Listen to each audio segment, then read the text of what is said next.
manejo de patología de pacientes críticos, cuidados y medicación en general. Consultas al 3584 30 73 25. Licenciada en Enfermería, Adela Palma. Servicio de enfermería las 24 horas.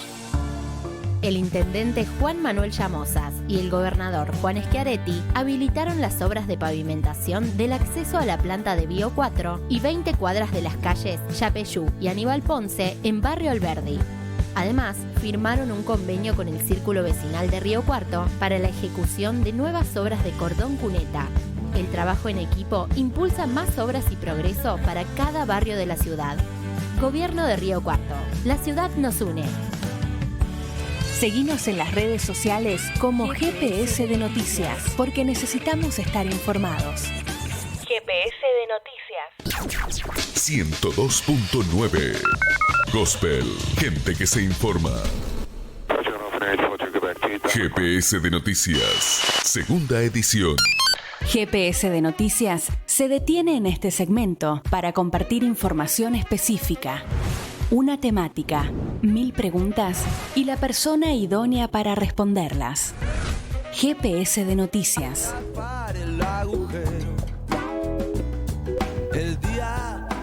20 minutos nos separan de las 6 de la tarde. Le vamos a dar la bienvenida a Fran del Corro. Hoy vamos a tratar la segunda parte del tema que estuvimos tratando la semana pasada, la democracia. El lunes pasado, este martes, vamos a ir con la segunda parte. Buenas tardes, Fran. Bienvenido una vez más. Buenas tardes, ¿cómo andan? ¿Cómo va, Fran? ¿Cómo los trata el martes? Está conjurado con la música. Me sumo a la Beatlemania. Muy bien. Yo no hice ninguna pregunta todavía. Pero él ya la quiere responder. Si hay alguien que se acaba de sumar este momento, ¿por qué se suma a la Beatlemania? Quiero tomar partido. Más allá de que el fenómeno stoner en Argentina es casi único. Sí.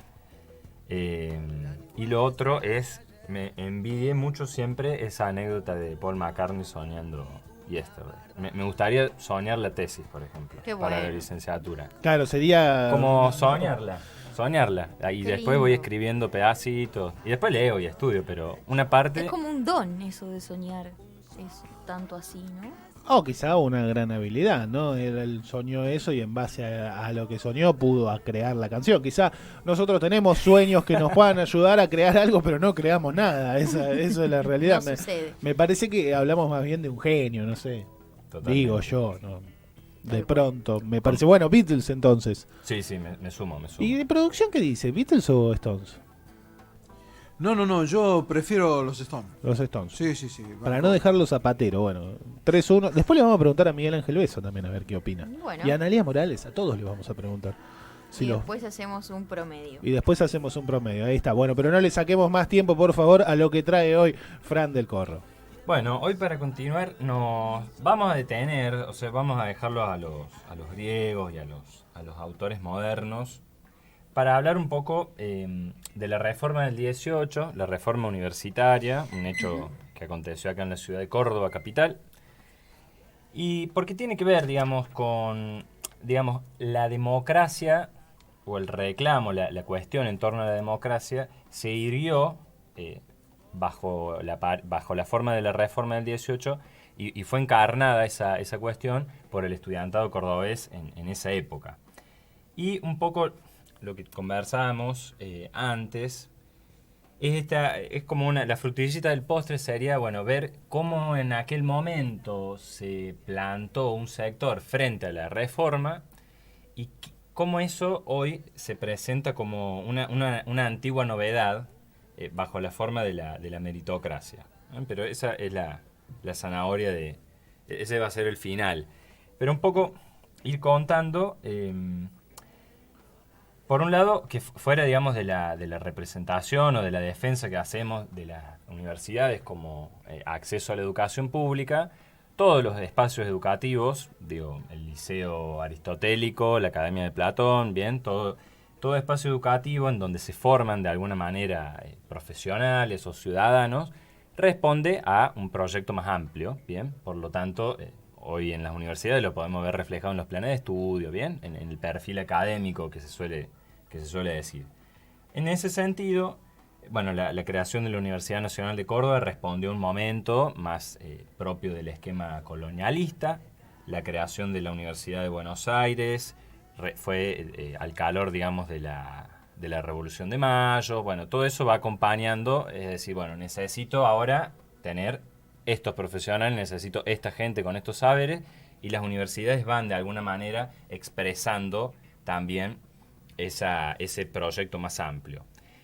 Lo que la reforma viene a alterar para siempre, bien, como una especie de trastocamiento en la Matrix, bien, es que el reclamo estudiantil no estaba dirigido solamente a una cuestión de los planes de estudio, bien, que por supuesto era importante ese asunto, ni tampoco tenía que ver con una estricta cuestión estudiantil, bien, de que no me ponen la nota, bien, sino que apuntaba a la participación política dentro del espacio universitario. O sea, lo que hoy se conoce como los claustros, docentes, estudiantes, no docentes y graduados, en ese momento no existía. Y muchos de los cargos, si no la mayoría, eran algo así como hereditarios. Bien, se heredaban las cátedras, bien, no había concursos. Bueno, el gran planteo o el gran logro de la reforma es la participación política de los estudiantes dentro de la vida universitaria y también la posibilidad y el reconocimiento de que el estudiantado se organice gremialmente. ¿Bien? Después de la reforma del 18 se forma la Federación Universitaria de Córdoba.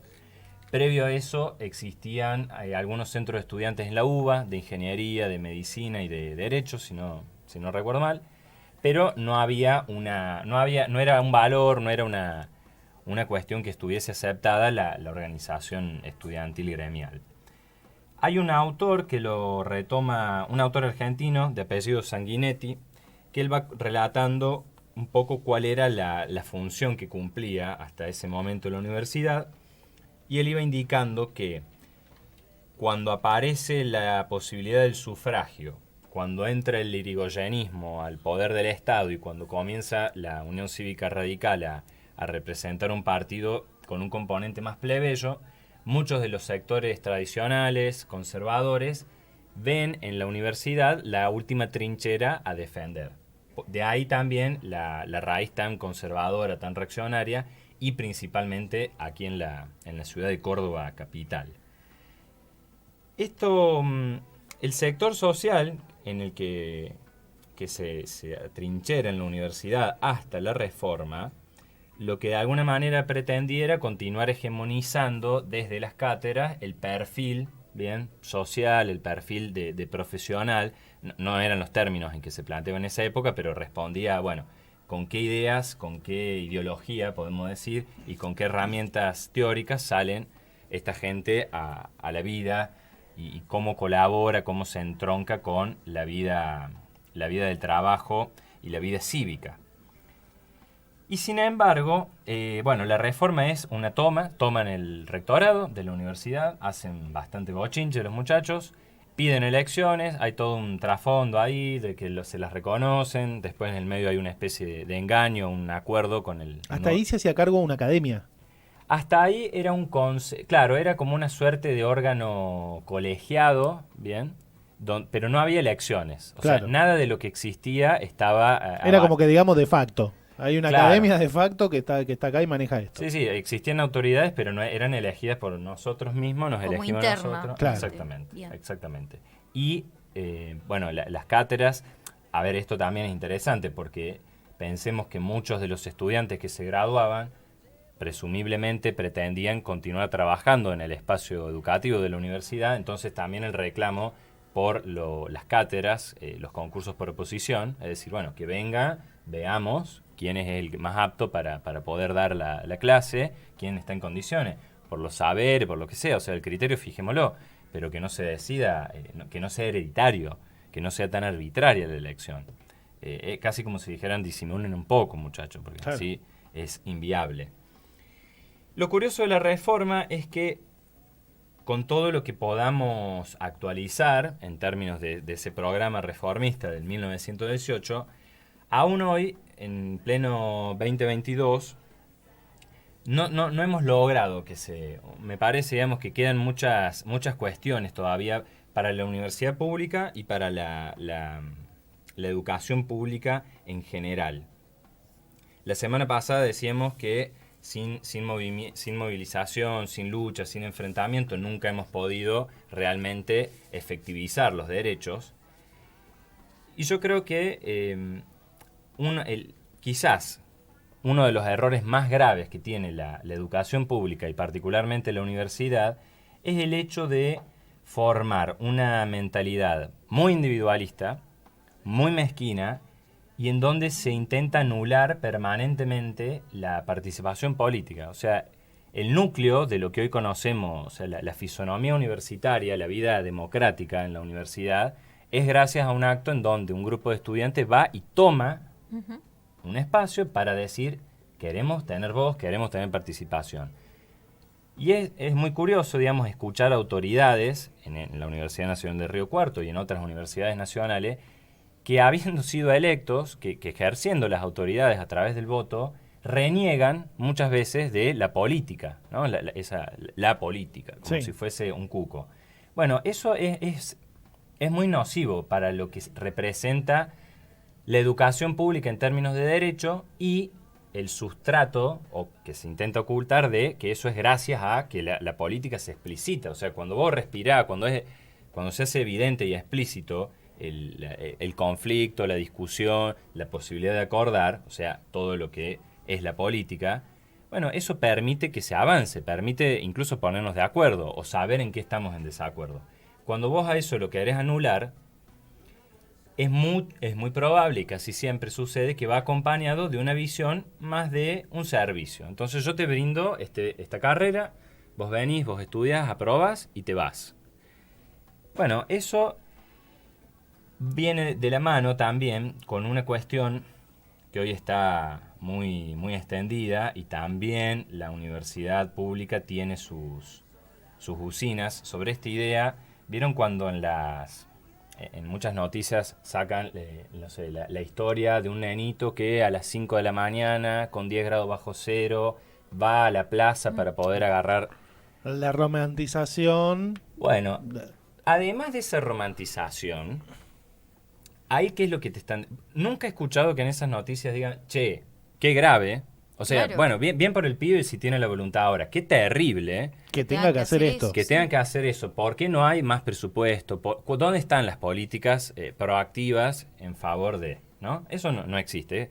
Es esta idea, digamos, de la gratuidad como si fuese una especie de montaña. Entonces, bueno, la gratuidad está allá arriba, vos vas en helicóptero, te damos algunas herramientas y vos andás descalzo. Si vos querés lograrlo, tu voluntad lo vas a poder alcanzar, digamos. El que va en helicóptero, y bueno, va en helicóptero. O sea, las cuestiones materiales no tienen que ver, ¿no? O sea, es una cuestión de mérito, es una cuestión de voluntad.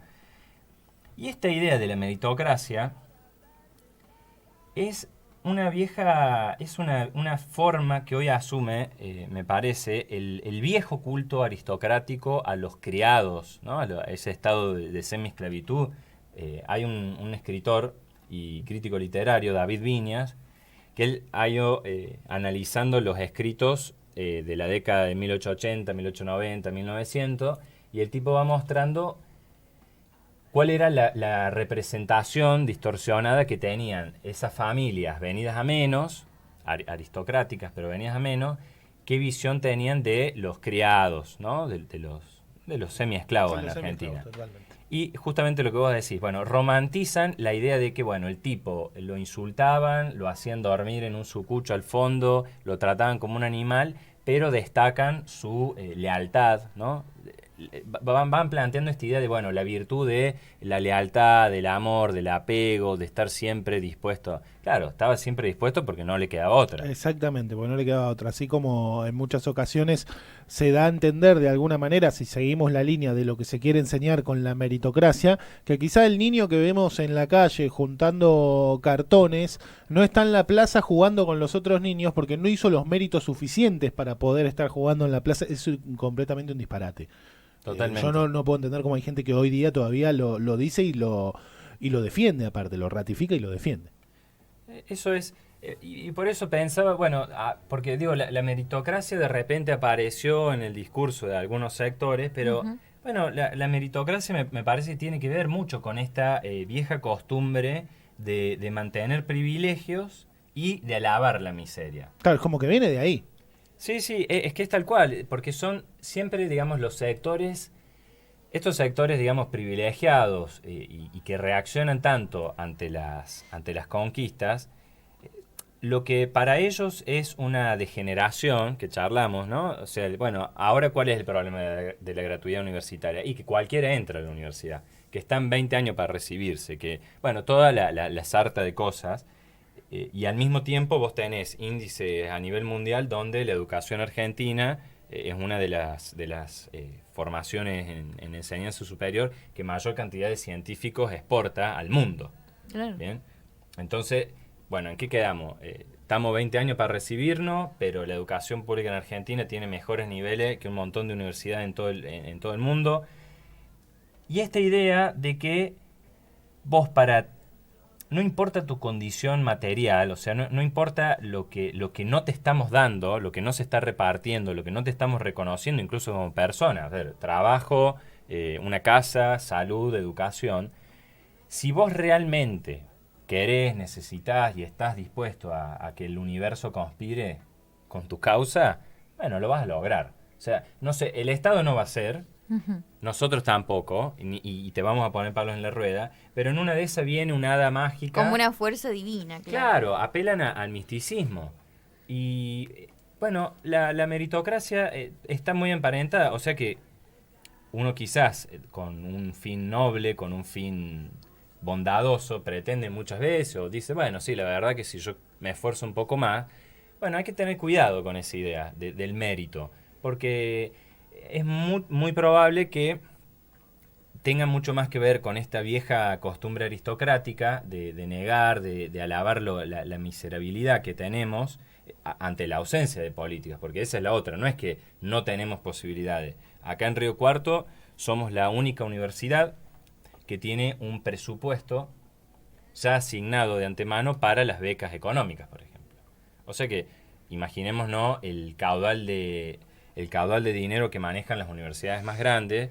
O sea, si realmente hubiese una voluntad política, bien, si hubiese un reconocimiento más concreto al cogobierno, en donde doy fe de que el claustro estudiantil, casi siempre en minoría, reclama y sigue planteando cosas, bueno, seguramente el dinero se encontraría. El tema está en ver, bueno, dónde está yendo toda esa plata que no va para educación, que no va para salud, para infraestructura, para puestos de trabajo, ¿bien?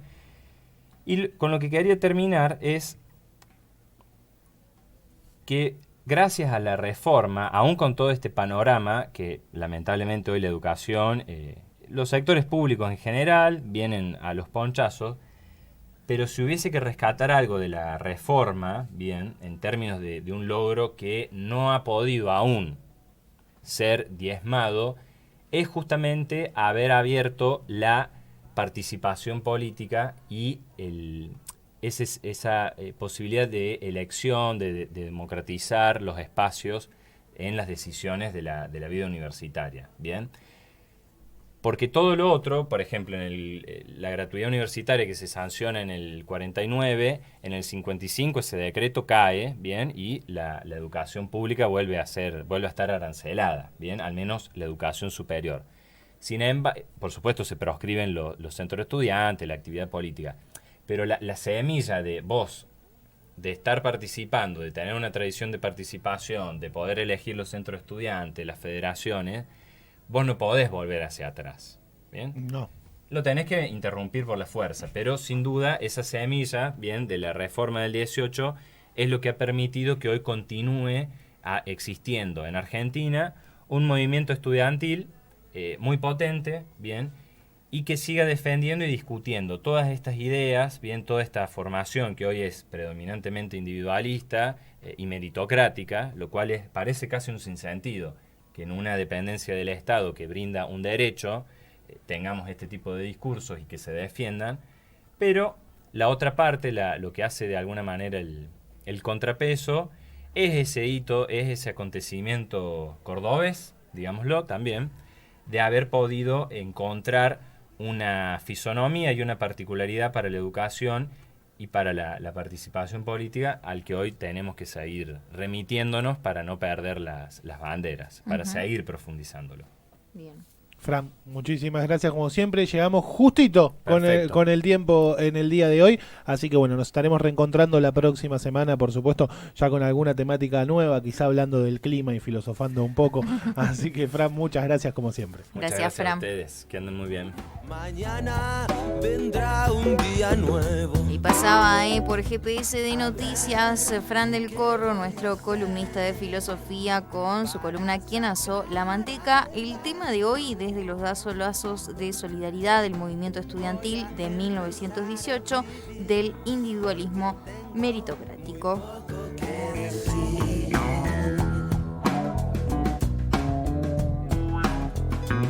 Esto es GPS de Noticias, segunda edición, 102.9. Noticias de